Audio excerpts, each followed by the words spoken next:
ser un white paper que escribieron describiendo lo que son los Target Dated Funds, lo que significan los glide path y su diseño, y las aplicaciones que tienen al mercado mexicano y al mercado chileno.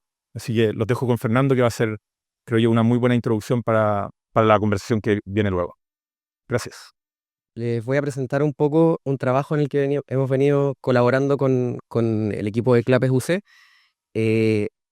sobre una metodología para construir fondos generacionales, en concreto un glide path, que es la trayectoria de inversión que siguen los fondos generacionales, con una aplicación particular al caso chileno. Entonces, solo para que hablemos el mismo idioma, voy a partir con una breve introducción al sistema de pensiones de Chile, que probablemente la mayoría lo conoce. Chile opera, como todos sabemos, con un sistema de capitalización individual y contribución definida de 10%. Desde 2002, los ahorros se invierten en 5 multifondos, que son del tipo Target Risk, o sea, tienen un riesgo definido de la letra A a la E, siendo el A el más riesgoso y el E el más conservador.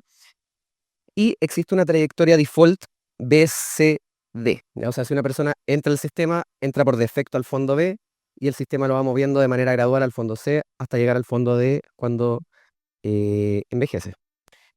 Y en el caso de Chile, la edad de jubilación es de 65 años para los hombres y de 60 para las mujeres, que es un tema que voy a tocar un poco más adelante porque tiene algunas consecuencias para la construcción de los fondos generacionales. Entonces, ¿cuáles son los principales problemas que ha tenido este sistema? Bueno, en general las pensiones han sido bastante bajas en relación a las expectativas. La tasa de cotización ha sido insuficiente, o sea, la cantidad de lagunas previsionales o la densidad de cotizaciones ha sido baja. El sistema de multifondos exige que las personas entiendan o tomen cierto grado de decisiones de inversión, ¿no es cierto? Uno se puede cambiar de fondo en Chile, lo que hace que las personas crean que tengan que saber algo de inversiones para poder cambiarse y eso genera cierta fricción. Y aún persisten problemas de insuficiencia de pensiones, las tasas de reemplazo son bajas y de brechas de género. Ya las pensiones de los hombres, a pesar de que ya son bajas, las de las mujeres son aún más bajas. Y en este contexto se da la reforma del 2025, del año pasado, que como gran medida eleva el ahorro obligatorio destinado a cuentas individuales desde 10% a 16%, fortalece el pilar solidario por medio de un aumento en la pensión garantizada universal y pasa de este esquema de Target Risk Funds a Target Date Funds, o sea, de multifondos a fondos generacionales. Entonces, en el nuevo esquema, ¿qué es lo que es un fondo generacional en este contexto? Entendemos por fondo generacional que los afiliados ya no se tienen que cambiar de fondo para que cambie su perfil de riesgo, sino que el fondo va cambiando su riesgo de manera dinámica. ¿Ya? Digamos, el portfolio manager va siguiendo alguna trayectoria que haga que el riesgo cambie a medida que envejecen. Entonces, los afiliados se van asignando a cada fondo según su edad de nacimiento y el portafolio ajusta su riesgo de manera dinámica en el tiempo. ¿Ya? Adicionalmente, va a existir en este nuevo esquema un índice de referencia a un benchmark que estos fondos van a tener que seguir con ciertos incentivos a superarlo o a no caer debajo de él en términos de rentabilidad. ¿Ya? ¿Y qué es lo que aún falta por definir por el regulador? Es, primero que nada, la composición de este benchmark, o sea, qué porcentaje va a tener de renta variable al inicio, qué porcentaje va a tener de activos alternativos, de renta fija al final. Y a esa composición le vamos a llamar glide path, ¿ya? Y además falta por definir los límites de inversión, ¿ya? Falta definir el régimen de inversión de estos fondos, o sea, las reglas que tienen que seguir, qué porcentajes máximos de renta variable tienen que tener, qué porcentajes máximos de riesgo tienen que seguir, qué porcentajes mínimos tienen que seguir de ciertas cosas, concentraciones, etc. Y las desviaciones que pueden tomar las distintas AFP o los distintos gestores respecto a esta referencia o de este benchmark. Entonces, voy a partir con una breve introducción y literatura a fondos generacionales, qué es lo que existe hoy día y cuál es el estado del arte, y cuál es la historia, de dónde vienen. ¿Ya? Entonces, los Target Date Funds o fondos generacionales surgen de una parte de la literatura de inversiones que es Life Cycle Investing, que lo que hace básicamente es que extiende el problema de Markowitz, que lo que hacía Markowitz era buscar un portafolio óptimo dado un nivel de riesgo, para una decisión que ya es dinámica o intertemporal, o sea, cuál es el portafolio que debo tener hoy día, dado que tengo algún objetivo en X años más. Entonces, muy en resumen, el año 52, Markowitz empieza la teoría moderna de portafolios y casi 10 años después o 15 años después, Samuelson formula el problema dinámico en el tiempo, cómo debiese cambiar el portafolio en el tiempo y lo formula como un problema de control óptimo en que la persona tiene que ir decidiendo cuánto consumir y cuánto invertir en un portafolio que está compuesto por un activo libre de riesgo y un activo riesgoso. ¿Ya? No voy a entrar mucho en detalle en lo que es el control óptimo ni lo que existe, pero sí que en el fondo lo que se busca acá ya no es buscar un portafolio, sino que una función que representa un portafolio en el tiempo y que se respete una restricción de consumo e inversión. ¿Ya? En el año 69, Merton extiende este modelo a tiempo continuo y llega a la solución, y la solución es la que probablemente todos tenemos en nuestro... o sea, es lo que se asume como correcto en general cuando uno piensa en fondos generacionales, que es que el porcentaje de activos riesgosos debiese decaer en el tiempo. O sea, que una persona joven debiese tener más acciones o más renta variable, mientras que una persona que ya se acerca a su jubilación debiese tener un porcentaje más alto en activos conservadores o de renta fija. ¿Ya? Esa es la solución que le da en el modelo. Ahora, ha pasado mucho tiempo y han habido innovaciones respecto de esto. ¿Ya? Por ejemplo, algunos autores han introducido conceptos de risk budgeting, o sea que lo que va cambiando no es necesariamente la composición del fondo, sino que el riesgo del fondo. ¿Ya? Y eso hace que cambie la solución en cierta medida. O por ejemplo, han introducido otros conceptos como por ejemplo el capital humano. ¿Ya? No es lo mismo el capital humano de una persona joven. Recordemos, el capital humano es el valor presente de todos los flujos futuros de la persona, o sea, lo que va a generar por medio de sus rentas, de sus ingresos, ¿ya? Una persona joven, su capital humano es alto porque hacia el futuro, si uno mira de acá hacia el futuro, se ve mucho ingreso por delante que hay que sumar a ese valor presente. Mientras que una persona más vieja tiene más capital financiero, ahorró más, pero ya no le queda tanto tiempo para trabajar, por lo tanto ya no tiene tanto capital humano. Eso lógicamente también trae repercusiones en cuanto a la solución de un glide path. O otro tipo de modelos que se han planteado en el último tiempo son modelos tipo open loop o estrategias adaptativas en que se introducen ciertas variables que hacen que modifique el estado del portafolio en el tiempo. Por ejemplo, el nivel de riqueza. ¿Ya? Si a mí me ha ido muy bien durante el tiempo con mi portafolio, mi portafolio no debiese ser igual al de una persona que no le ha ido tan bien. Suponiendo que tenemos una meta de ahorro o de ahorro objetivo similar. O incluso han metido variables de mercado, que el portafolio vaya cambiando de manera dinámica según tanto variables macroeconómicas como inflación o expectativas de inflación, diferenciales de tasa, o variables como múltiplos financieros o razones precio-utilidad, etc. ¿Ya? Entonces, hay un gráfico, por ejemplo, de cómo va cambiando el porcentaje de renta variable en un modelo que considera el capital humano como parte de la decisión financiera. Ya. Entonces, pasando más a la parte práctica, la industria, en general, los fondos, el Life Cycle Investing se tradujo en fondos generacionales recién en el año 98, donde surgieron los primeros Target Date Funds que los patentó Barclays en su minuto. Ahora, a pesar de que el 98 se patentaron, recién se adoptaron de manera masiva el año 2006, cuando fueron definidos como el plan por default en los 401k en Estados Unidos. O sea, si tú tienes un plan privado de pensión en Estados Unidos y no sabes en qué invertir, por defecto te van a meter en un fondo generacional, ¿ya? O en un Target Date Fund. Y ahí se empezaron a hacer más populares. Eh, y a pesar de todo lo que les he hablado de modelos que pueden ser un poco complejos, en general las primeras implementaciones, incluso las de los 401k, siguen reglas bastante simples, como por ejemplo 100 menos la edad. O sea que tu porcentaje de renta variable de acciones debe ser 100 menos tu edad. Por ejemplo, si tú tienes 60 años, hoy día tú deberías tener un 40% en acciones.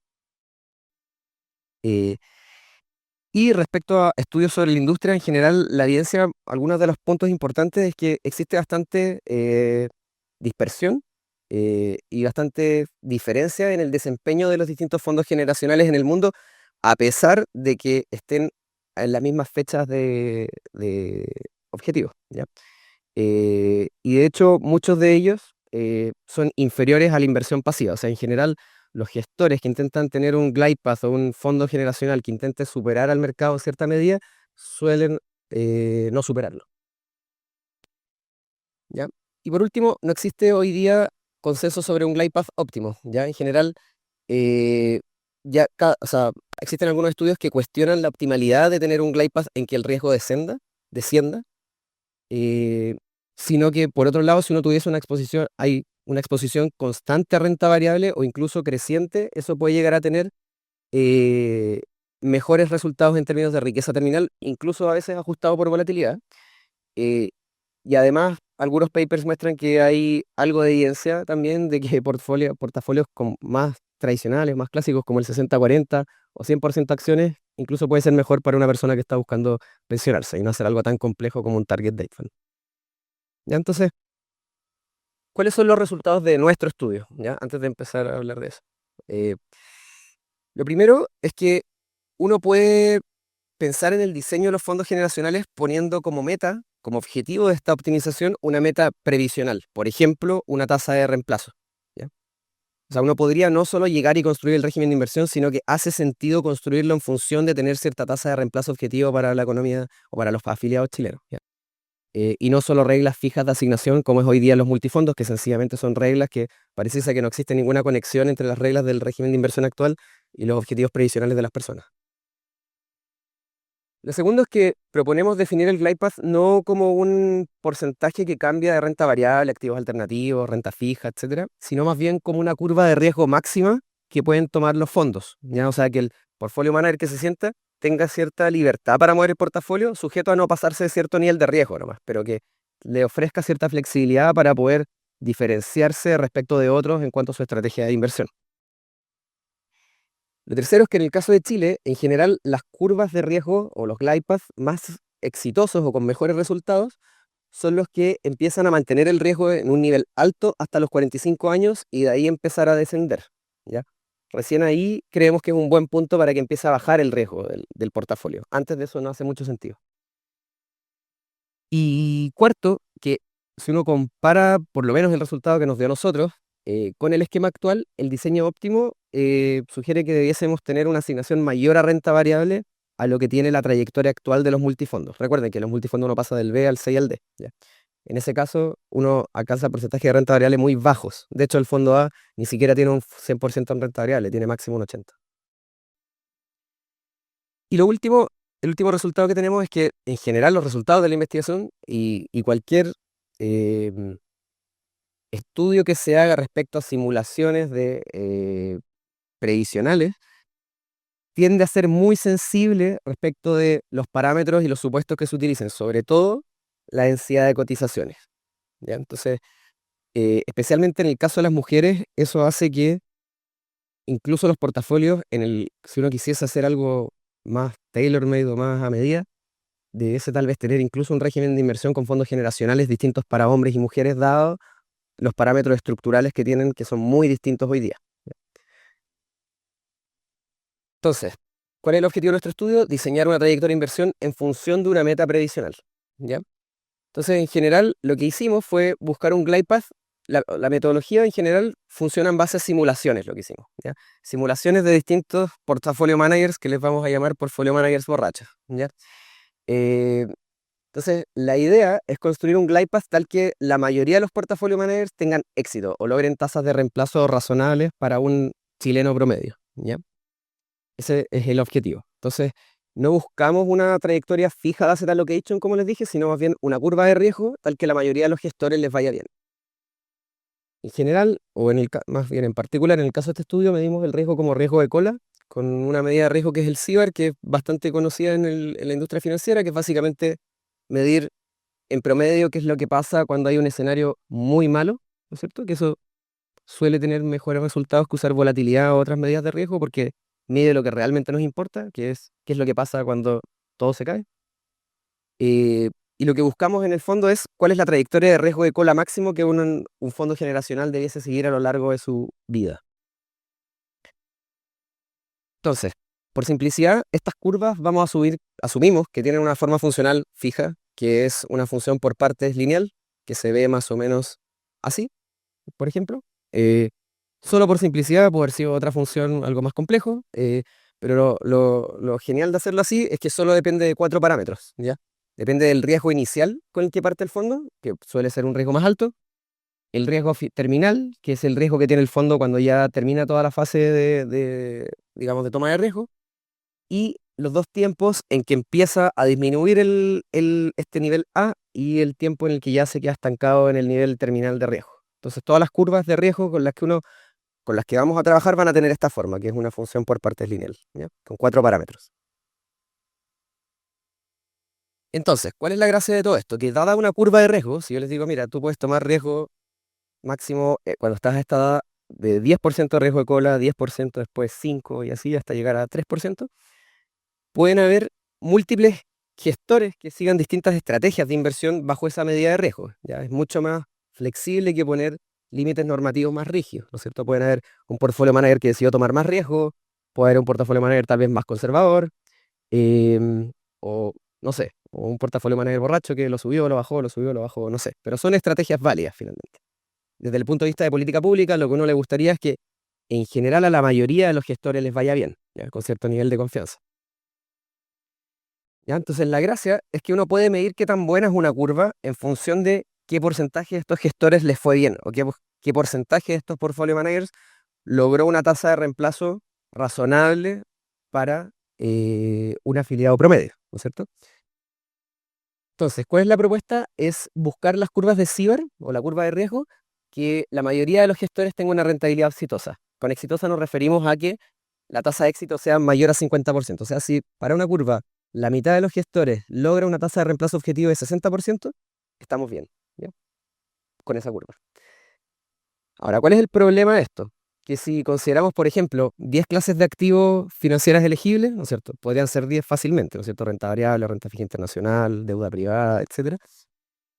Con posiciones con incrementos de 5%, 30 años de historia y rebalanceos anuales, la verdad es que la cantidad de trayectorias que uno tuviese que construir, si uno quisiese hacer esto como por fuerza bruta, viendo todas las posibles trayectorias de inversión posible, el problema explota. Ya son un 1 con 210 ceros, ¿ya?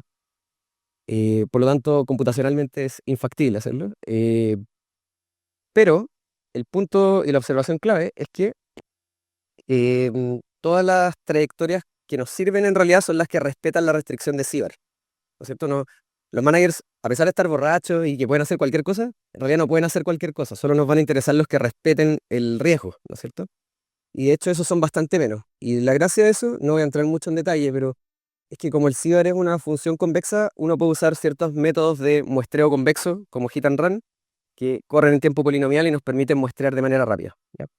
De hecho, me voy a saltar esta parte en que explico lo que es hit and run, porque tal vez puede ser un poco denso, pero la gracia es que uno puede hacer un algoritmo que genera trayectorias de inversión de manera muy rápida, ¿ya? Ya esta forma de generar estos portafolios aleatorios se le conoce como hit and run, ¿ya? Entonces, dado que podemos generar trayectorias de inversión de gestores de manera aleatoria, la pregunta es cómo llegamos a la curva de CIBER que necesitamos, ¿ya? Entonces, el procedimiento que hicimos es más o menos así. Primero generamos varias curvas. Dado que tenemos estos 4 parámetros, podemos generar, no sé, 200 curvas distintas. Y para cada curva, podemos con este algoritmo de Hit and Run generar 10.000 portfolio managers o 10.000 trayectorias de inversión distintas, aleatorias, que respeten la restricción. Y para cada portfolio manager, además, podemos simular 10.000 escenarios de retorno. O sea, vamos a terminar con 10.000 por 10.000 escenarios, que es un número bastante robusto, dado que estamos trabajando con un Monte Carlo, con unas simulaciones. Y en función de eso podemos calcular el porcentaje de éxito. O sea, de todos estos escenarios, dado una curva, ¿cuántos de ellos fueron exitosos? Y con eso podemos ver si la curva es una curva buena, o sea, si en promedio genera buenos resultados para los portafolio managers, ¿ya? Y finalmente nos podemos quedar con las curvas que les fue bien y elegir de todas las que les fue bien, o sea, las que tienen más de 50% de éxito, elegir la de menor riesgo, ¿ya? Entonces, por ejemplo, si yo tuviese varias curvas distintas, algunas les va a ir mal, que son las que están en rojo, a otras les va a ir bien, que son las que están en azul, que lograron buenas tasas de reemplazo, y nosotros nos vamos a quedar con la de menor riesgo, de la que les fue bien, ¿ya? ¿Por qué así? Porque en general, lógicamente, a mayor riesgo va a haber mayor retorno. Entonces, sería obvio decir, elijamos la curva más riesgosa, si total es la que le da mejor. No, pero en realidad lo que nos interesa es elegir la de menor riesgo, cosa de que tampoco se tome un riesgo excesivo, pero sí que tenga una tasa de éxito razonable. Entonces, pasando esto a los datos demográficos o actuariales chilenos, em, lo primero era determinar cuál es la rentabilidad objetivo que debiese tener un afiliado en Chile, ¿ya? Y para eso uno puede partir en función de la tasa de reemplazo, ¿ya? Entonces, en general, asumimos una tasa de reemplazo objetivo de 63%, ¿ya? O sea que esa es la tasa que debiésemos esperar que tenga el sistema de pensiones en Chile, o que debiésemos apuntar a tener, ya que es la mediana de la OCDE en este caso. Asumimos una edad laboral de 25 años, rentabilidades después del retiro de 3,2%, que esa es la tasa de las rentas vitalicias promedio de los últimos 5 años. Asumimos un crecimiento de los salarios de 1,25% real, que eso es lo que usan los modelos de la OECD. Una tasa de cotización obligatoria de 16%, que eso es lo que va a cotizar una persona cuando el nuevo sistema esté en régimen. Y una esperanza de vida al jubilar de 88 años, que eso viene de las tablas de mortalidad del año 2020. ¿Ya? Y acá hay un punto importante que lo voy a hablar más adelante, que es que asumimos que la densidad de cotizaciones es de 60%. ¿Ya? O sea que las lagunas previsionales son de 40%. ¿Ya? Y con todo esto, si uno calcula cuál debiese ser la rentabilidad para alguien que quiere una tasa de reemplazo y todo esto, se llega a que la rentabilidad objetivo anual que debiese tener un fondo generacional para llegar a tener una tasa de reemplazo de 63% debiese ser de UF más 5,5. ¿Ya? O sea, en general, un fondo generacional debiésemos esperar que tenga un 5,5% de rentabilidad en UF para poder llegar a tener una tasa de reemplazo de 63% en Chile. Entonces, trabajamos con estas clases de activos solo para hacer un poco más realista el tema del glide path y de las simulaciones. Depósitos a plazo, renta fija local, IPSA, renta fija global. Quisimos incorporar algo de activos alternativos por medio de un índice de buyouts, etc. ¿Ya? Entonces, en general, ¿cuál fue el resultado después de aplicar toda esta metodología? Fue que, en general, las curvas exitosas, que son las azules, son las que empiezan a decrecer su riesgo luego de los 45 años. ¿Ya? Por lo tanto, esa debe ser una buena edad para la cual los fondos tengan este punto de pivote donde el nivel de riesgo debiesen empezar a bajarle un poco la palanca, ¿no es cierto? Por otro lado, si comparamos, por ejemplo, cómo se debería un glide path óptimo, o sea, este sería como la composición en términos de renta variable y renta fija del glide path que estamos proponiendo. Ya es un glide path que mantiene una posición de 100% en renta variable hasta más o menos los 50 años, para luego decrecer hasta tener aproximadamente un 30% de renta variable al final de la vida laboral de las personas. ¿Ya? ¿Cómo se compara esto con el glide path actual, que es la trayectoria default BCD? Bueno, es un glide path bastante más arriesgado, en que el porcentaje de renta variable, que ahí hay renta variable pública y privada, o sea, hay private equity también, tiende a ser mucho más grande o bastante más elevado que lo que vendría siendo el glide path actual, y además tiene incluso llegando a tener un porcentaje terminal de renta variable más elevado que el que tienen los fondos actualmente. Y esto no hace nada más que confirmar algo que ya está documentado por otros autores, que es que en general los fondos generacionales históricamente han tomado menos riesgo del que deberían, ¿ya? De hecho, si uno, acá lo que estoy graficando es el exceso de retorno de las acciones sobre los bonos en distintas ventanas de tiempo. Entonces, si uno toma ventanas de un año, en general la probabilidad de que las acciones le ganen a los bonos es de 72%. Pero si uno se va a ventanas de 15 años, la probabilidad de que las acciones le ganen a los bonos es de 100%. O sea, no han habido ventanas de 15 años donde las acciones hayan perdido contra la renta fija, ¿ya? ¿Qué quiero ir con esto? Que en general cuando uno ya llega a los 5 años, 10 años, ya no hace sentido tener bonos. En realidad, uno siempre debería tener renta variable. Por eso es que el resultado de los glide paths tiende a ser más arriesgado y difiere bastante de lo que es hoy día. Hoy día el fondo A tiene un 80% en renta variable, o sea, un fondo que está pensado para 30 años y no hace mucho sentido que tenga algún porcentaje en renta fija realmente. Bueno, lo último, el análisis de sensibilidad. Como les comenté, en general, estos resultados son bastante sensibles a que uno mueva un poquito la jubilación o mueva un poquito la rentabilidad objetivo o sobre todo la densidad de cotizaciones. Ahora, como en general, la mayoría de esas variables cambian dependiendo por sexo, quisimos hacer el ejercicio de sensibilidad de ver qué es lo que pasa cuando uno replica este ejercicio con datos para hombres y replica este ejercicio con datos para mujeres, ¿ya? Recuerden que la edad de jubilación de las mujeres es 60 versus 65, que son los hombres. La esperanza de vida de las mujeres es más alta, es de 90 versus 86 al momento de jubilar, la condicional. Y la densidad de cotizaciones también es más baja. Los hombres cotizan en un 58%, mientras que las mujeres un 49%. Por lo tanto, todo parece indicar que las mujeres tienen todo cuesta arriba, ¿no es cierto? Por lo menos en un sistema de capitalización individual. Eh, y el punto acá clave, yo creo, es esto acá, que para obtener una misma tasa de reemplazo del 60%, un hombre necesita un 5,5%, UF más 5 más o menos, mientras que una mujer requiere una rentabilidad de UF más 8,5 para llegar a la misma tasa de reemplazo. Eh, Creo que la mayoría de los que hemos trabajado en inversiones sabe que llegar a una rentabilidad anual de 8, de UF más 5, 8,5% por 30 años es prácticamente imposible, ¿ya? O por lo menos es muy difícil si no tienes un portafolio más arriesgado o con más renta variable de lo que hay hoy día, por lo menos. Em, de hecho, si uno replica el ejercicio que hicimos y ve el porcentaje de gestores exitosos en el caso de mujeres y de hombres, en el caso de hombres uno puede llegar a soluciones. Hay gestores que logran un 50% de resultados positivos, mientras que en el caso de las mujeres no alcanza ni siquiera el 35%. ¿Por qué? Porque para ser exitoso necesitas un 8,5 UF, una rentabilidad de UF más 8,5, cosa que es muy difícil con la rentabilidad que entregan los activos financieros actualmente. Y esto es lo último ya, que es lo mismo, básicamente, que es que el punto más importante de todo esto, o la variable que es más sensible para los resultados, es la densidad de cotizaciones. Ya al final, las mujeres cotizan un 49%, los hombres un 58%. En general, si una persona tiene menos de un 60% de densidad de cotizaciones, ya se pone muy, muy, muy, muy difícil que alguna FP, algún portfolio manager, algún gestor pueda hacer algo al respecto. Ya, o sea, realmente si no existe si esta variable no está en un nivel sano, es muy difícil que un sistema de pensiones de capitalización individual funcione bien. Eh, y es por esto que en general asumimos que el modelo funcionaba con una tasa de densidad de cotizaciones de 60%.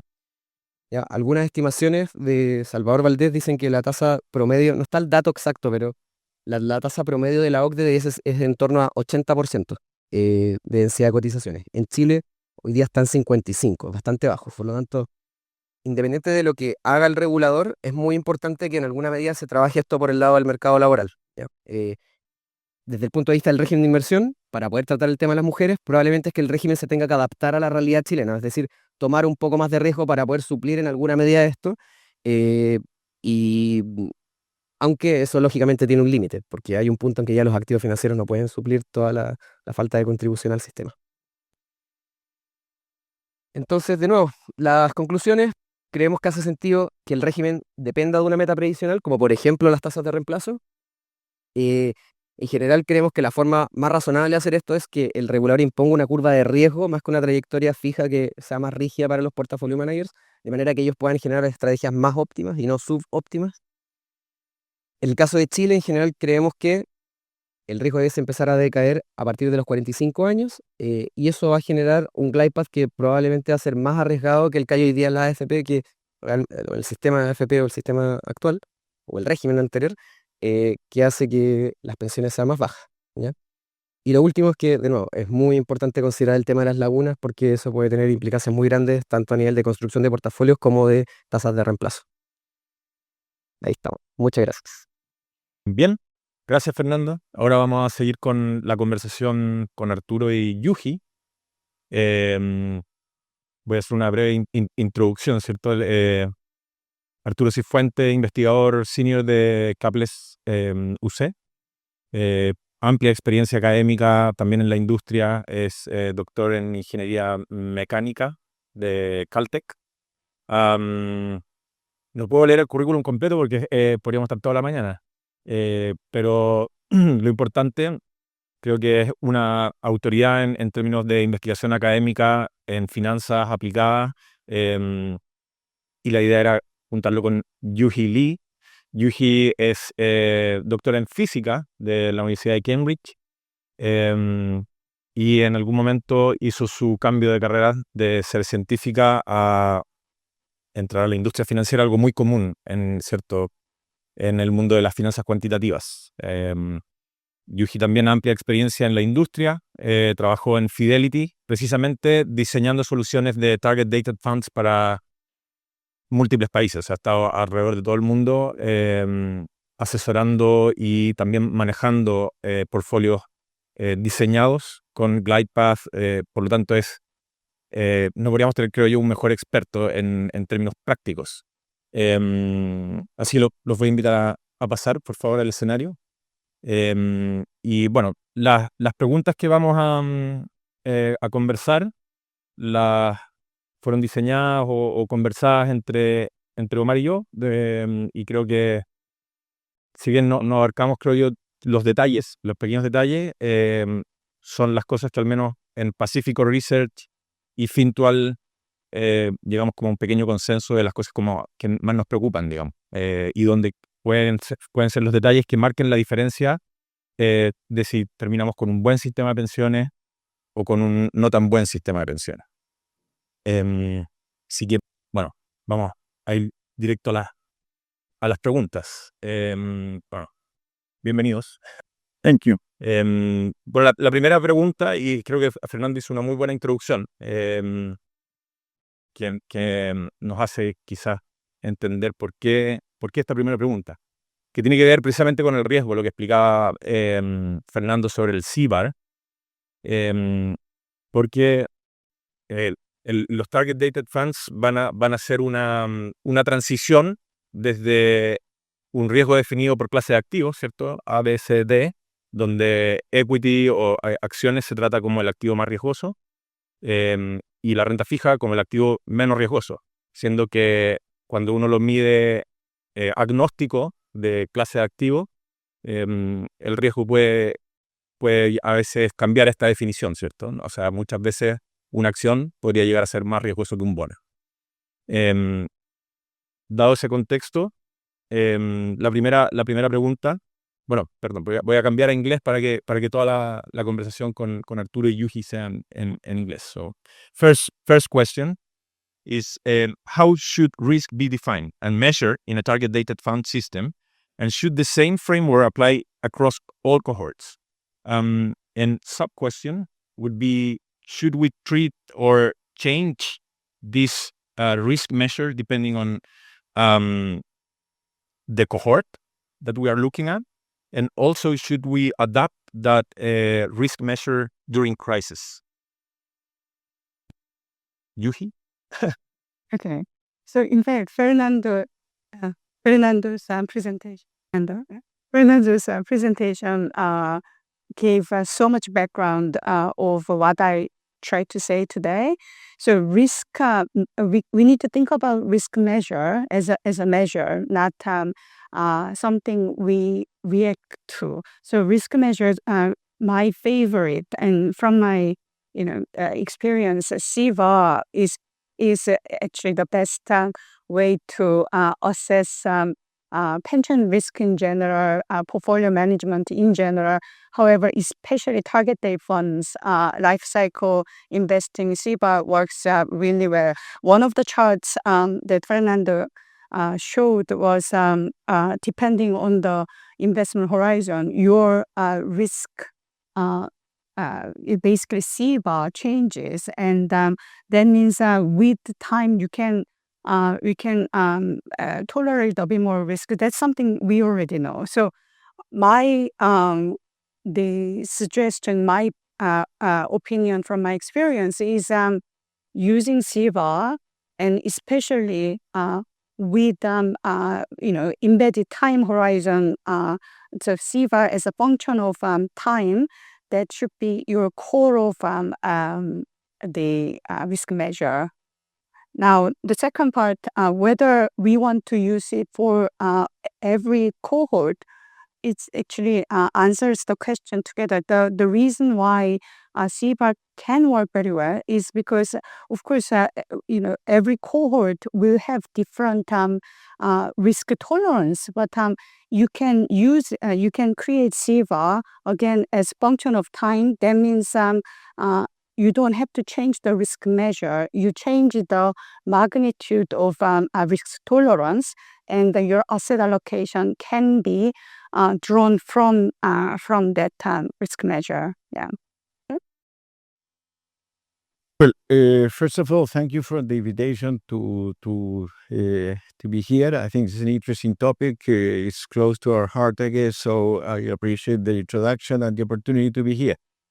Regarding the question, which is very interesting, I fully agree with everything you said, but I will go one step further. Yeah, I want to take advantage of something that Fernando said in his presentation, and it's something that the Chilean regulators have not fully understood up to this point. Yeah. And I'm going to qualify this. There is a new regulator in Chile, so my comments do not apply to the new person because he has been there for 2 weeks. So it's to the previous people. Yeah. There is only one way you can look at risk in a portfolio, which is you have to look at the portfolio in its entirety and use a metric at the portfolio level. It makes no sense whatsoever to have limits for asset classes. And the only reasonable way to do that, as we already expressed in the previous presentation, I mean, you need to start with a high level of risk and then going down.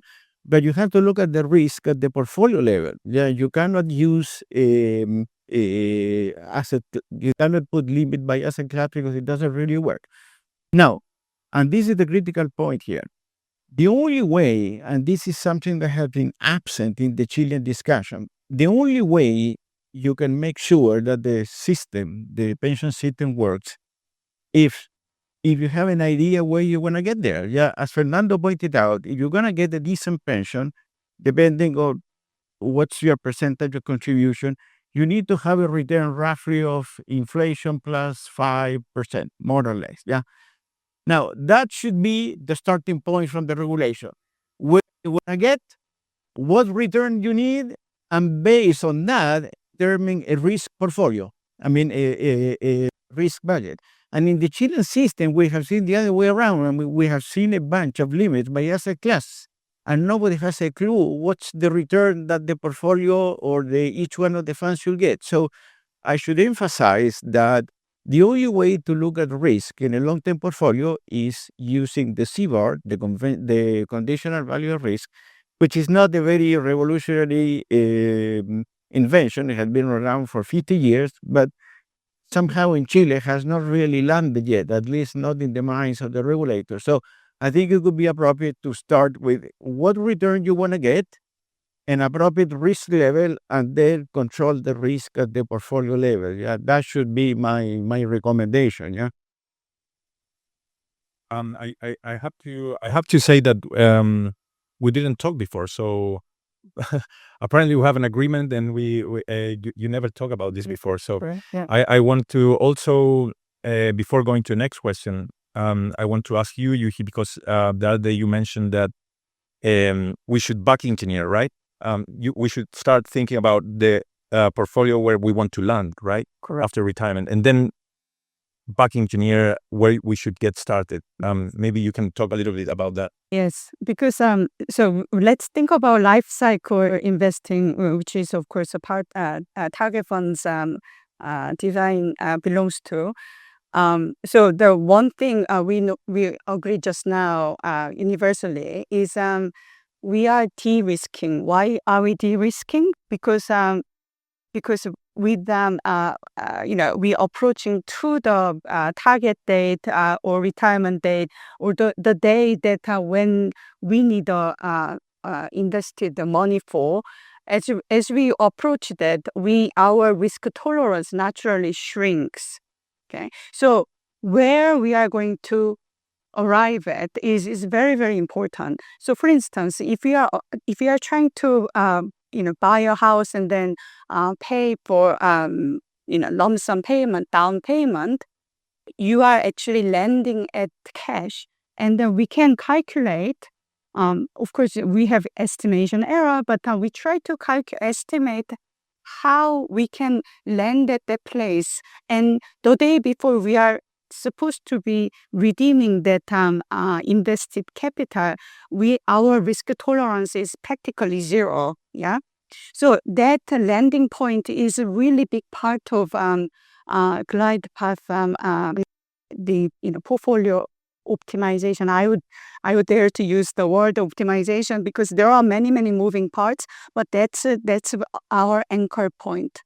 Okay, so that's why it's very important. Now it's slightly outside of our conversation today, but if we are lending at, let's say, completely 100% cash or 100% really, really short duration fixed income, which has got practically no downside, that's fantastic for down payment, but it might not be good for our retirement because we want to generate income out of it. So in fact, the moving from there to income generating portfolio, we might actually reinvest, and then we might have to endure market risk that we were trying to control up to today's point. That's one of the things about the lending portfolio that is very, very important. Arturo, do you want to add something?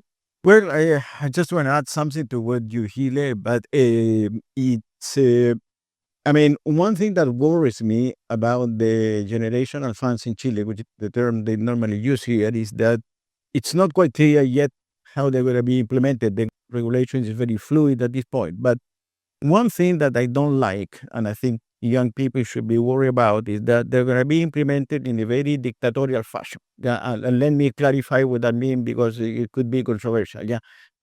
In a reasonable, if you join a generational fund, for example, in the US, you can choose when do you want to retire, maybe 20 years from now, 40 years from now. So you choose a fund according to the time where you retire.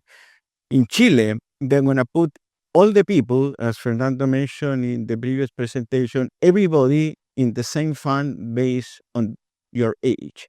So the people with the same age are going to be in the same bucket, regardless of whether you want to retire 20 years from now or 40 years from now. For example, a person who is a construction worker probably needs to retire before a person who has a white-collar job. It doesn't take into account the risk aversion or the risk profile of the person who is joining the fund and the particular savings that you may have. A person who is 40 years old and has 3 properties is not the same as a person who has 40 years old and doesn't have any savings. So to make a long story short, one problem, I believe, with the way this is going to be implemented in Chile is the fact that by force, they're going to be put in the same bucket, regardless of your personal characteristic. And that, I think, is a major difference between the way this is going to be implemented in Chile and it's done in other countries. So for those of you who are young, that's something to be concerned about, I guess. You're going to be put in the same bucket no matter what. For the sake of time, I will jump to the second question because we can go forever, right? So this is very important because currently we've got the way benchmarks are designed is kind of the average of the system.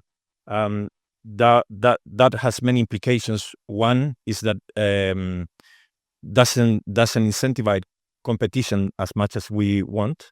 It has generated some pension funds that act as leaders and the other ones as followers, and there is research about that. It's very well documented, right?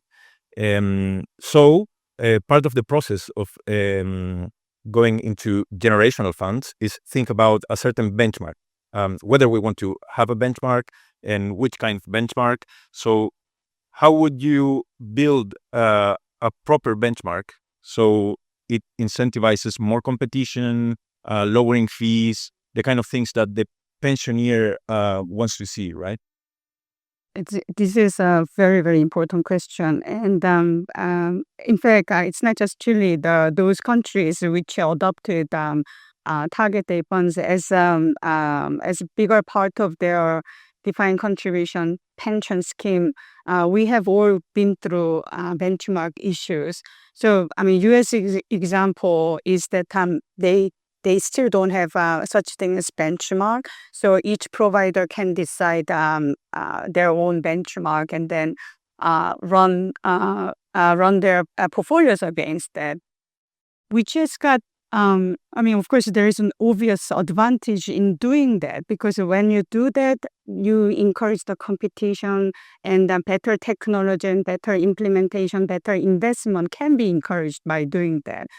But the other side of the issue is because the variability is big. Because defined contribution, one of the difficulties, hard things about defined contribution is not only contribution but also outcome of your investment. It's entirely up to the retirees. So it's basically risk transfer in its entirety. And in that, if we have a whole range of different target date funds and providing different investment outcomes, that's in my view not very ideal. But then having one type of benchmark and then running against that is probably not ideal either. So we need to find something, probably try to make both best of both worlds together. My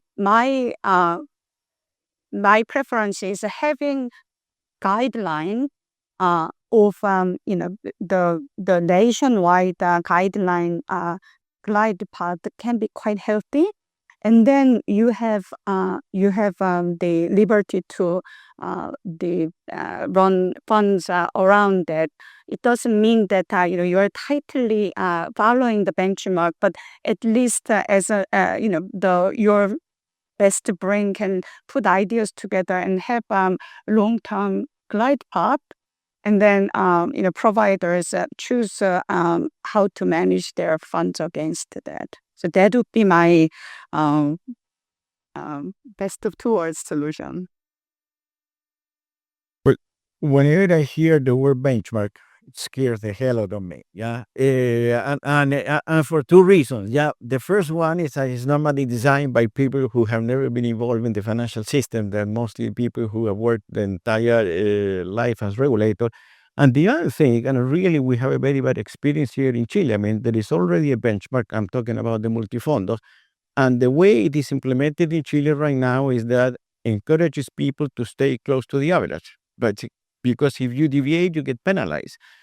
I don't think that's a good idea. Yeah. I think the only way, in my opinion, this should be implemented is, as he suggested, is that you should have a glide path, starting with a high level of risk, going down, and leave it pretty much there. Yeah. I'm really concerned about the benchmark, particularly because it might encourage a lot of herd behavior. And if the deviation from the benchmark is very strict, I mean, if you don't have a very narrow space to operate, I mean, everybody's going to end up more or less with the same portfolio. So I'm a little bit concerned about that. Yeah, I'm not suggesting it's a bad idea per se, but the experience in Chile with benchmarks has not been a very happy one so far.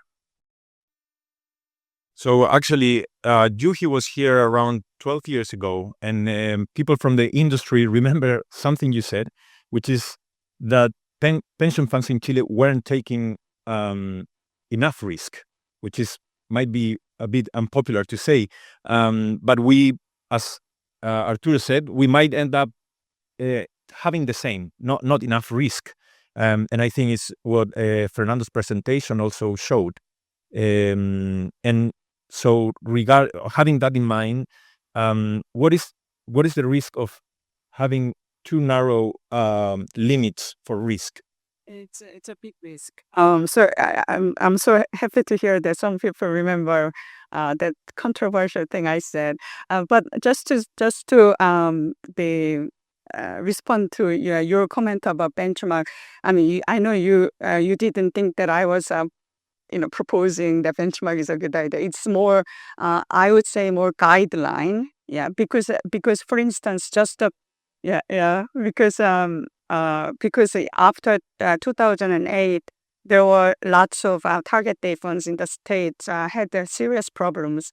It has more to do with the final portfolio construct, the composition than benchmark per se. But the reason why they did it, and then they did poorly, many companies did poorly, is because it was given, and the whole liberty was given to the provider. So Now, the reason why I said in 2014 that the Chilean pensions seem to be concentrated on a bit on the conservative side is because I was given very generously the host gave me data, and despite the fact that Chilean situation and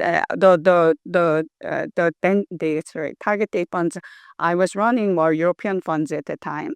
So of course the many things are different, but I tried to match those, and then turns out that you are familiar with the life cycle concept. You have growth on the left, and then with time you are de-risking. And when I tried to juxtapose all funds, they all came below 10 years of life cycle.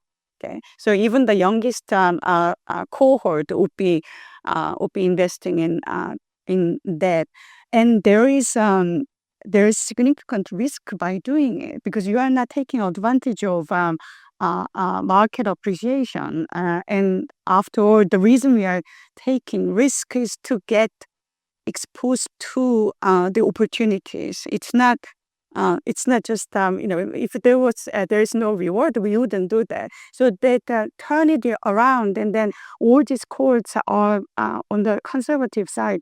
We are actually letting go of opportunity, and Ferdinand said very clearly, using CVAR as a risk budget. That means you are maximizing risk that you can take. By maximizing your risk you are taking, you are also maximizing potential outcome of the investment. So that's why controlled risk taking is the core part of the life cycle investing.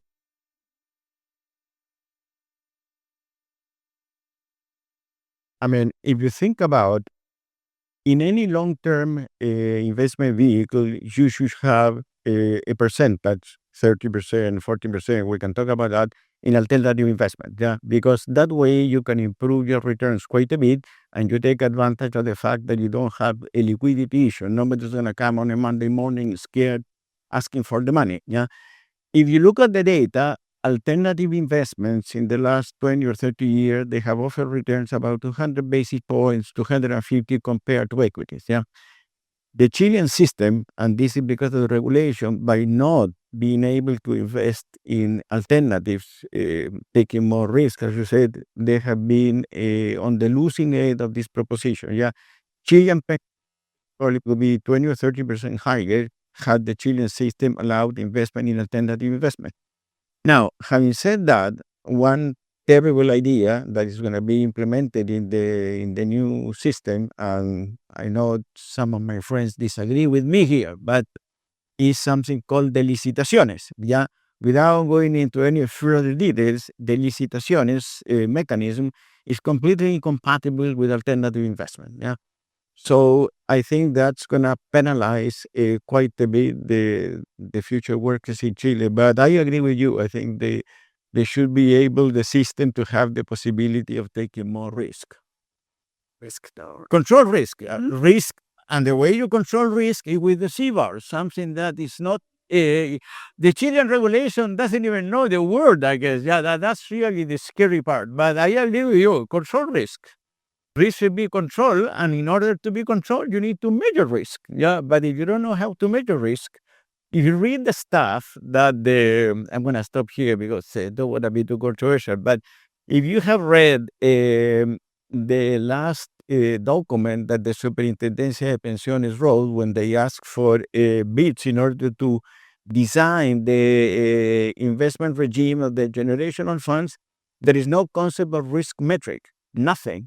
Silch, nada.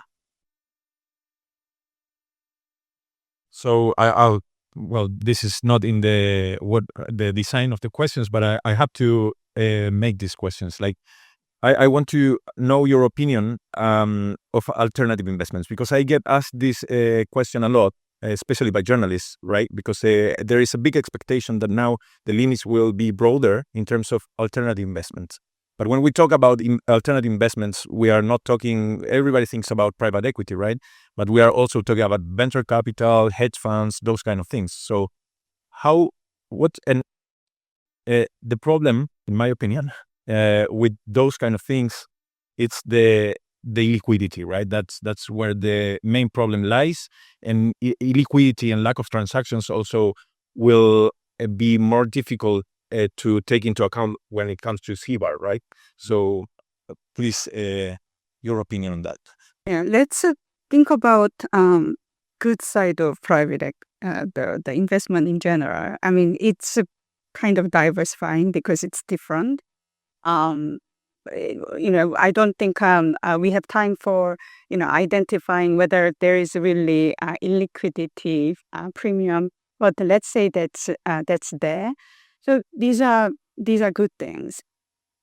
So it could be quite useful for defined benefit type of pension fund management. If we have longest time horizon, and if you don't have to worry about cohort problem. When it comes to any DC management and any collective investment scheme, putting illiquid assets, we have to think about lots of different things, because potentially the cost and benefits will be distributed in very, very unequally. So you get into early, and then if you paid a lot more than what you should have done, it's not your choice, but of course your scheme does it, then you are actually giving the benefits to the other side of the cohort, etc.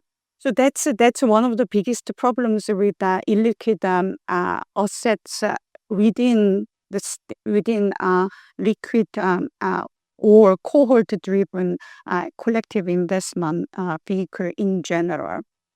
Practically, target date funds life cycle investing has even more of a problem, because we are actually in the scheme of de-risking with time. And de-risking means because private equity would be at the bottom of capital structure, or the first thing, the highest growth expectation, that means it's going to be redeemed.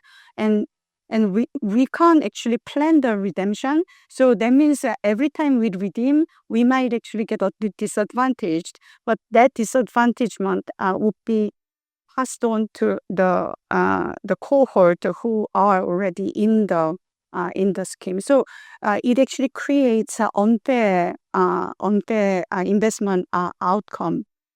And most importantly, that underestimation of volatility, although we are talking about CBAR, at the end of the day, we are actually looking at left-hand side of the tail.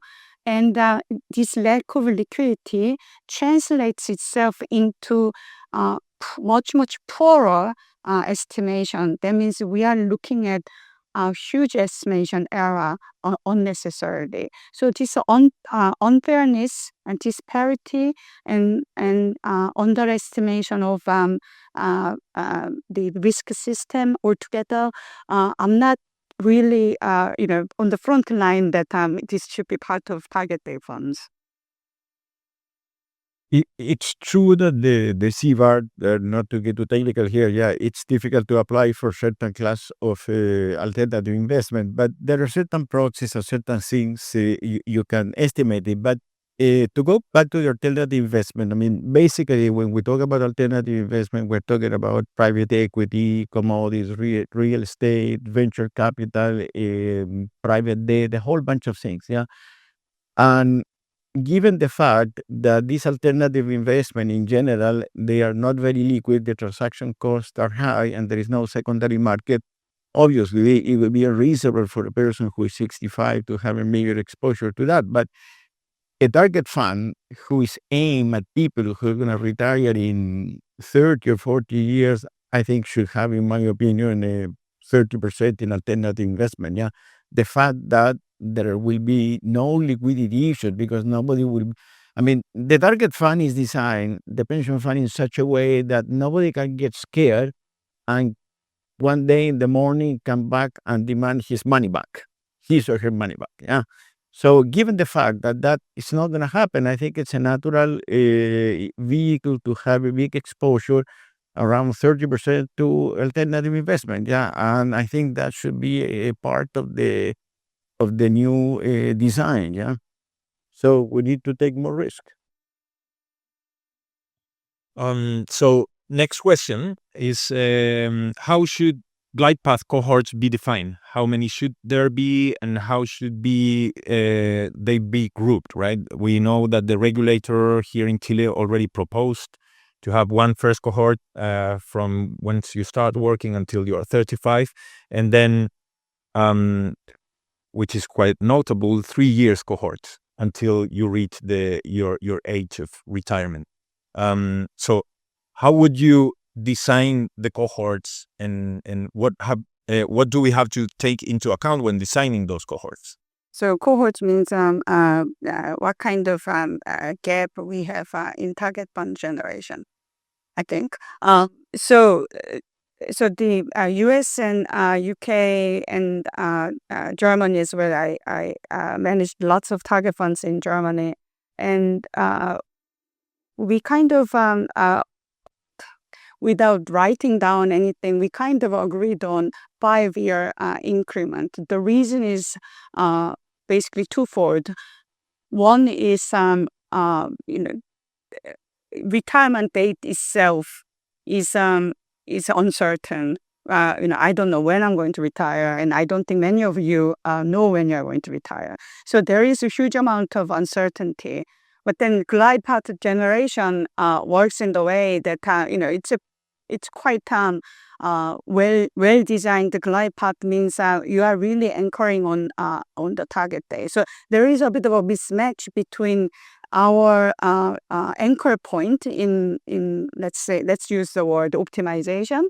So our anchor point on when we are doing optimization and your personal uncertainty. So that uncertainty, it's not science, but it's not written anywhere. But plus or minus 2.5 years would be just reasonable. So this is actually one of the arbitrary things. The reason why I know there were cases of creating yearly target date funds. That's a kind of overfitting. Again, you don't have to do the calculation to feel that that's overfitting, because you don't know when you're retiring. So that's why 5-year is a bit of a arbitrary rule of thumb, and many companies and countries would do that. From design of target date construction standpoint, there is an important point there. So if you look at glide path, I know there are still some glide path going straight line, but you'll see more and more providers create a glide path with a curve embedded, because it has to do with controlled de-risking. So if you think of last 5 years of glide path, it's the steepest part. Okay, so because it's steep, you are actually okay to have a few years of difference there. It's very steep. You can move very quickly around that. Okay. Another last additional point, together with the shape of the curve, is that by the time you arrive at this steepest part of the curve, you have already de-risked quite a lot. So from that, the converging to your retirement income generation is slightly less dependent on time, because the model itself already took account of de-risking part of it, and then mismatched part of the retirement day. So. Well, I want to go back to something you said. I think the Chilean regulation right now, it's aiming at 15 funds. Yeah, 15 is a beautiful number. Yeah, I wish I could be 15 again, but 15 funds is way too many. I think that's going to be an operational nightmare. I think I agree. There should be 5 or 6 funds, no more than that. Yeah, I think it makes no sense to have 15 different funds. Right now we have 5. I mean, that's probably enough, but 15, I don't think it makes any sense. Yeah. Although, when I so if I may say my suggestion would lend itself into quite a big number of funds. So the reason why it could actually lead to a big number of funds is because the first part of the life cycle, there will be almost maximally invested in growth funds. So they look all the same. However, from my experience, creating still 5-year interval there, despite the fact that they look all the same, they actually are managed the same, is a lot of it actually saves a lot of transition risk. Yeah. So you might actually end up having lots of different funds. Maybe half the number of funds look the same at the beginning, but different target date funds, target date attached to that. They follow the glide path suggested by Fernando. Yeah. So last question, and then we can open the conversation for the audience. And this more broad question because some years ago here in Chile, especially in Santiago, we have social unrest, and some of the social unrest was apparently related to people not happy with the pension system. And apart from social unrest, there was a big movement calling, no más AFP, no more pension funds the way they are, at least. So the Chilean pension system somehow is lacking validation from society. So how and this is more sociological question, but how can, from the investment side, try to contribute to validate this new system with target dated funds, so we are not end up in 20 more years with people in the streets claiming to end up again with our pension system. So this is really close to my heart because I just completely believe in national level of pension system. So I think moving from risk-rated to target date funds, we are going really into the right direction. So one of the things I actually constructively pointed out 12 years ago when I was here is that the freedom of choosing between different funds and moving should be that freedom should be taken away, to not to make it draconian, but it is important that I think as a society, individuals do what they are supposed to do, saving for future, but then they should be less exposed to investment outcome because that's not what they are contributing to their society or even individually.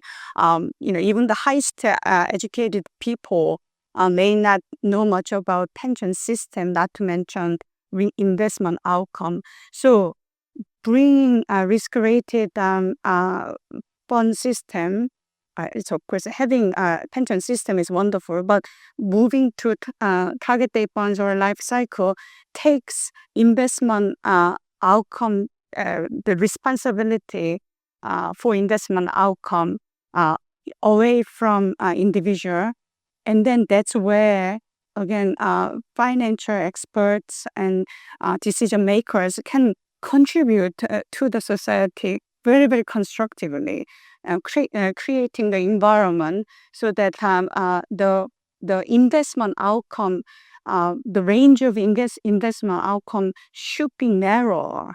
We can't easily go back to a defined benefit and the investment outcome becomes almost delta function. It's probably not possible anytime soon, but target date funds, life cycle investing will bring investment outcome, the breadth of the investment outcome. We know that breadth means risk much narrower. So.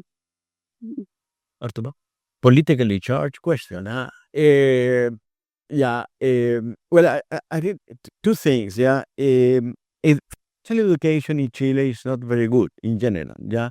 So I think it's very important for people to understand that your pension is a function of how much you put in and the returns. Yeah. In fact, many people were surprised after the social unrest when they retired their money and the money was there actually. Yeah. Some people were concerned about that. So I think it's very important that there is an educational component so people will understand that this is their money, these are their funds, and they're going to be there when they retire. Now, having said that, I mean, in any reasonable society, there has to be an element of solidarity with those people for people, people who, for whatever reason, were less fortunate and going to have a not very good pension. Yeah, I think it's fine. But in my view, and this might be controversial, but I don't think that should be funded at the expense of people who are working. Yeah, that should be an obligation of the society to be funded with the taxes, general taxes. Yeah. But I would emphasize the financial education. Perhaps one thing you could do is that if you are a young worker and you enter the system for the first time, at least somebody should explain to you. That doesn't need to be very sophisticated. Right? This is not quantum mechanics, yeah, but to explain in a couple of hours how the system works, how your pension works, and your pension, the fact that your pension is going to be a function of how much money you have put in. I mean, that I think will be very, very useful. Yeah. We're lacking, we are on the dead side here in Chile regarding financial education. Yeah. So now I want to open the conversation for the audience. If there are anyone that wants to ask a question. Hi, thank you. Very interesting. I'm Pablo Garcia from the Business School in Adolfo Ibáñez University. I have two questions. I fully agree on the idea of the CVAR. That is a way to think about it. But I would like to get your views on two dimensions that maybe need to complement it. The first one is that we've always thought that the pension system in Chile helped develop local capital markets.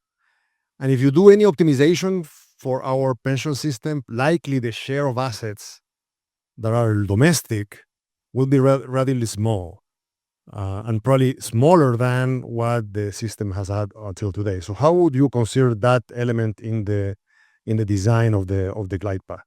And the second one is that we've seen over the past year and a half a very significant increase in derivative positions by pension funds. And whether you think that, for instance, in terms of the settlement and the use of central counterparties should be mandatory for those type of derivative exposures. Thank you. Which one of us? Both of you. Go. Okay, yeah, I'll go first then. Yeah. Yes, I think this kind of system should encourage the development of the capital markets in Chile. But having said that, I don't think we should have a constraint regarding foreign investment. Yeah, I know this is very controversial, but in my view, a person who lives in Chile, works in Chile, and 80% of the people who are in the AFP system, for all practical purposes, all the risk is in Chile. So I think they should invest a big chunk of that outside Chile. Yeah, if that happens to hurt the Chilean capital system, well, tough luck. I mean, suck it up. Yeah, the only way you need to encourage people to encourage it to invest in Chile is to develop a framework that is attractive for foreign investment, but it should not be done at the expense of Chilean workers. Yeah. Now, unfortunately, in Chile, the Chilean regulator has the view that it's very safe to invest in Chile and very risky to invest outside Chile. Yeah, I do not share that view. Yeah, it might not be fortunate for the development of the Chilean capital market, but I think the way to do that, it should be, and this is a bigger topic actually, developing a framework that should be friendly for foreign investors, but not at the expense of the Chilean workers. Yeah, if a Chilean worker wants to have 80% of his money outside Chile, so be it. I don't have any problem with that. Yeah. Yeah. So my okay. So let's think about life cycle investing and target fund construction, it's basically dialing down the risk system, risk in your portfolio in such a way that you are migrating your growth-oriented assets into defensive assets. So without actually overly simplifying, equity, part of it is the growth engine, and then fixed income is the defensive engine. So I say two things about international investing.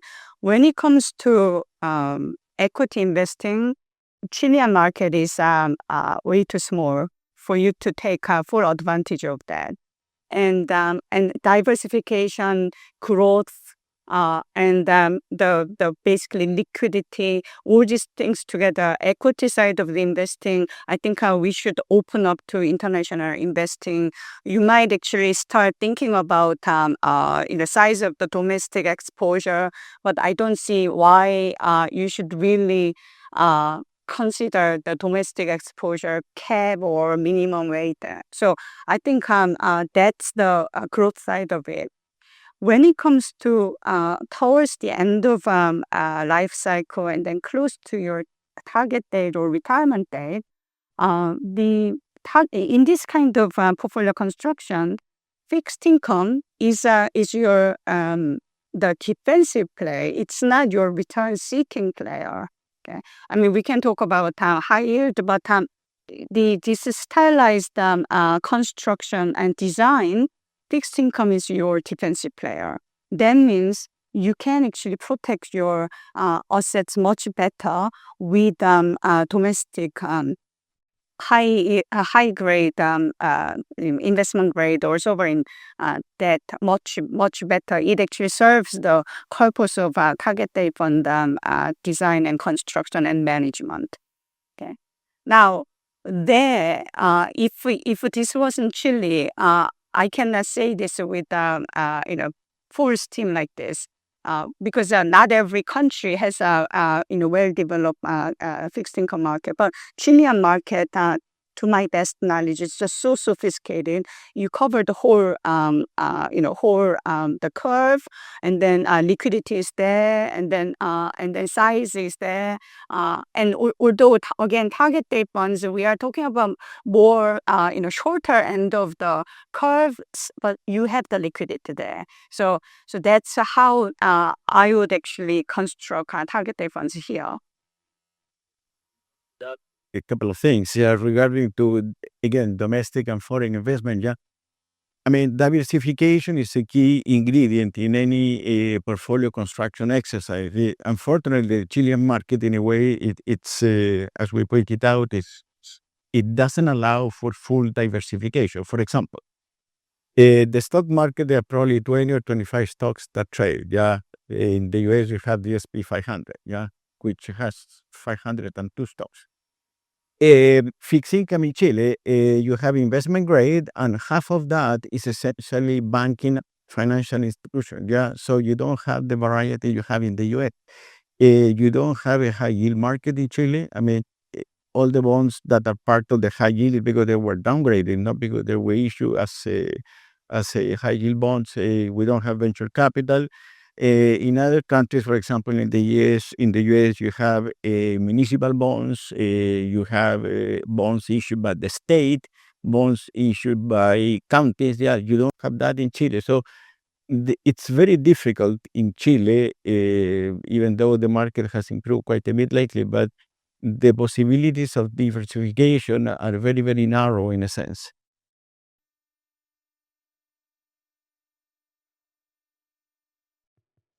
I have a question for Arturo on the home bias. I mean, the home bias is very well documented. We have developed markets that like the Dutch pension system that is highly home biased, and others like Norway that they have zero home bias.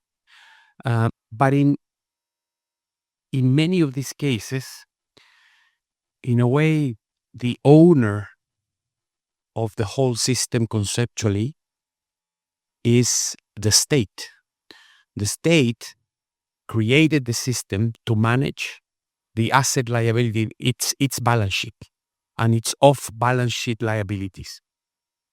So the political economy of the general equilibrium of the pension system in Chile, in a way, has to be managed by the Ministry of Finance in a multi-year management of its on balance sheet and off balance sheet situation.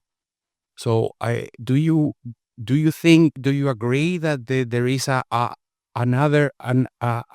upper layer or an outer layer that is in the essence of the system, in which the state has to define what the home bias it deems to be constructive for the general equilibrium of the economy, and the balance sheet, off balance sheet and on balance sheet situation of the Chilean state? I agree with you. Yeah, home bias has been fully documented, and I mean, consider the U.S. for example. I mean, in the U.S. the home bias is extraordinary. Most people have 90% of the assets invested in the U.S., but in a certain way makes sense because it's a very diversified market. You can invest in the U.S. and be fully diversified. In Chile, it's a little bit tricky because it's a little bit smaller. Yeah. Now, does the Minister of Finance should have some say in the way pension funds are invested? Well, maybe, but up to a certain point. Yeah, as I said before, I think if Chile has a nice regulatory framework, people will come here. But I don't think we should have very strict guidelines in terms of percentages that you can invest outside. Yeah, I know it's not a very popular idea, but I'm thinking about the younger generation. I think they should be exposed to the global markets and not so much to the Chilean market. Yeah. Arguments? I don't know if there are. Oh, another question there. Hi, thank you. I have a question regarding the process of designing the investment regime. So, as we know, there was some months ago a public meeting in Chile for the study that will serve as a base for designing this process. So, in this public meeting, only two consulting firms applied, and of those applications, only one was really analyzed because the other one didn't check all the boxes required by the regulator. So I wanted to ask you your opinion about this process. Which risks do you see about how it's taking place in Chile, and how an ideal process would be for both? I'm not sure I fully understood you mean which process you meant, the process of Del estudio que va a servir de base para el diseño del régimen de inversión en Chile. that could be a very long conversation. Yeah. Well, you're talking about this meeting which there was only one participant. One of those where check the boxes for the formal application. Yeah. Well, okay. There was an opening.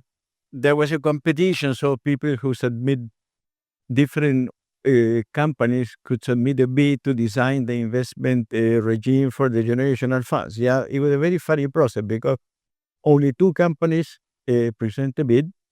One was a company from Turkey, and they were disqualified because they didn't have all the paperwork required for this process. And there was only one company, so essentially there was one participant, and that participant obviously won. Yeah. Now, if you're asking me, what do I think of a process in which there was only one participant, makes you wonder whether it was properly designed. Yeah, and I don't want to say anything more. Yeah, leave it there. Yeah, you derive your own conclusions. Yeah. Fernanda.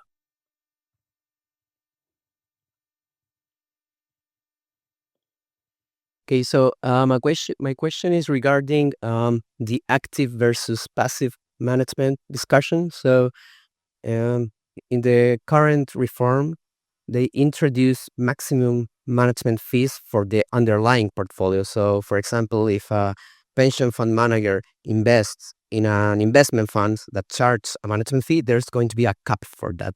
What do you think about that? Well, you said something very important before, Fernando, which I think we should keep it in mind. Yeah, generally speaking, in bonds and stocks, passive investment beats, in general, like you invest in index beats active investment. On the other hand, in the alternative investment space, you have to be active because it's very difficult to invest through a benchmark. So I'm not really keen on these limits on fees. Yeah, I mean, again, if it's not properly implemented, I think you could be penalized funds who want to invest in alternatives, which I don't think it would be a good idea. Yeah. So when it comes to implementing target date funds, there are different types of fees we can think about. One is whether you want to do it really bottom up. I mean, of course, we have kind of predefined the glide path. But then when populating each the portion of the asset allocation, you can do it, of course, fund of funds, or you can do it even mixed. I've done even mixed as well as individual assets populating the glide path. So, of course, each different type of the effort will incur different fees. What I think we should be avoiding is double layering fees. If you're investing in funds and then populating the glide path with fund of funds, unless you are really actively choosing underlying vehicles, all you are doing as an asset manager is basically operational stuff.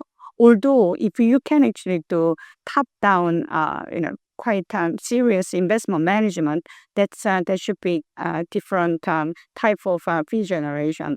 So we need to be very careful about which part of the investment process has implications and ramifications of fees, and then we need to calculate those things very, very clearly from the beginning. And when it comes to real detail of target date funds, fee structure comes almost variable as well. So, for instance, when it comes to very close to target date funds, quite often the fee goes down because it's generally bulk of the fixed income indices play much better role there.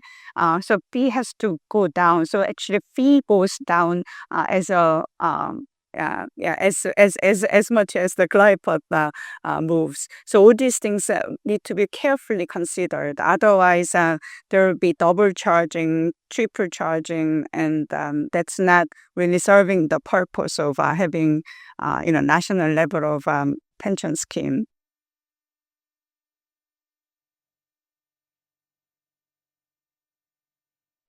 Eva.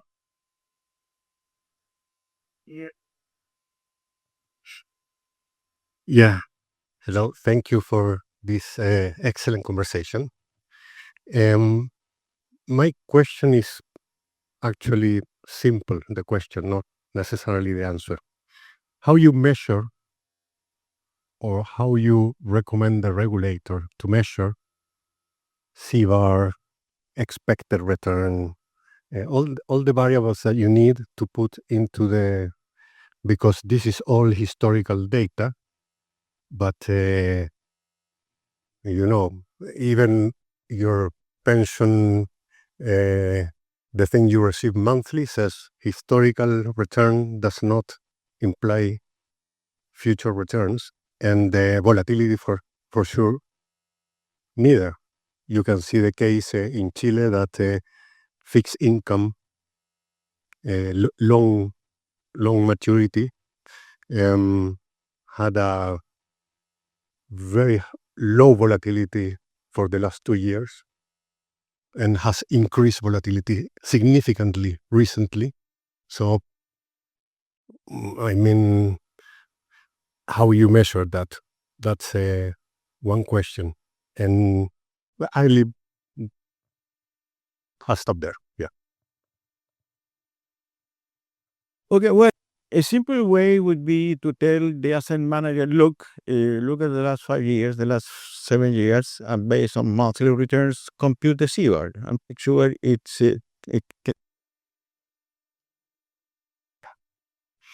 well, you will have to be within certain limits. Suppose the regulator implements Fernando's suggestions, which I hope they will, with the glide path. So you will have to show your CBAR is below that limit. Yeah. And you could specify, for example, a time horizon, or maybe the regulator could give you certain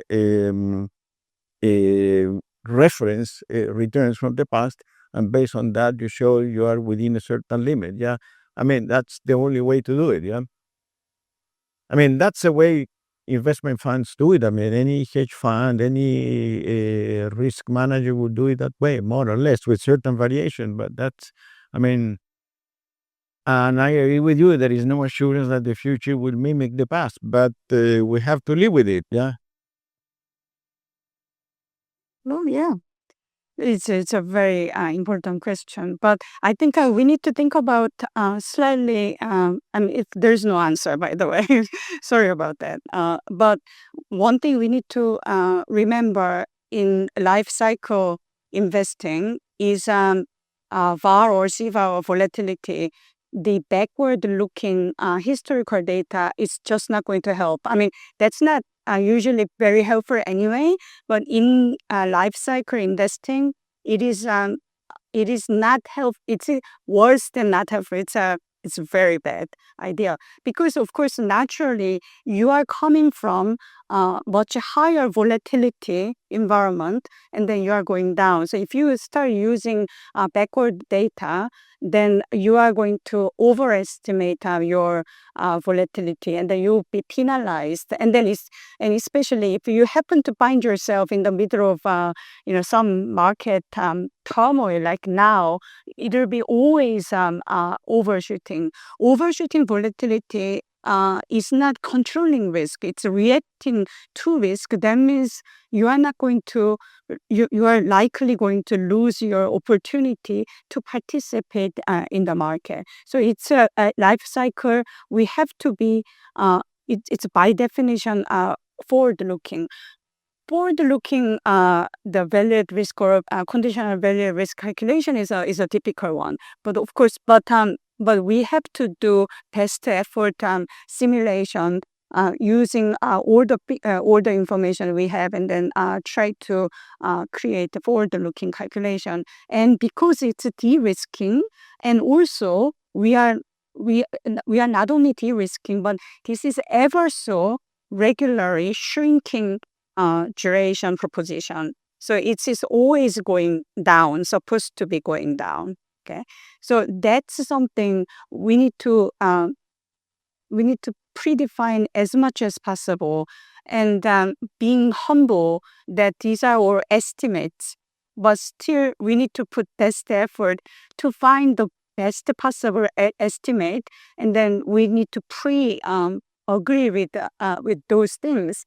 And again, when we create conditional value at risk asset allocation or risk exposure or risk budget, return maximization, the framework, what we have to put in there is the recovery time. That's part of conditional value at risk. It is recovery time. That's why we use conditional value at risk. And having recovery time means we don't have to, and actually I could go one step further, we shouldn't react to market in a big way. And that's the part that well documented, well studied, and we can always keep an eye on for review, but not necessary revision. Okay. So I think, well, I've got many questions, but I think we should be closing. There's a breakfast served, and we can maybe talk in a more informal way, because I'm sure everybody's got many more questions. Just to close, I want to thank Arturo and Joo Hee for being here. Also, Omar and Fintual for hosting this event. Pacífico Research as well for bringing Joo Hee, and hopefully she will come again and keep contributing to the discussion. Omar, do you want to some words? No? Okay, so thank you, everybody, and please help yourself. Thank you very much. Thank you.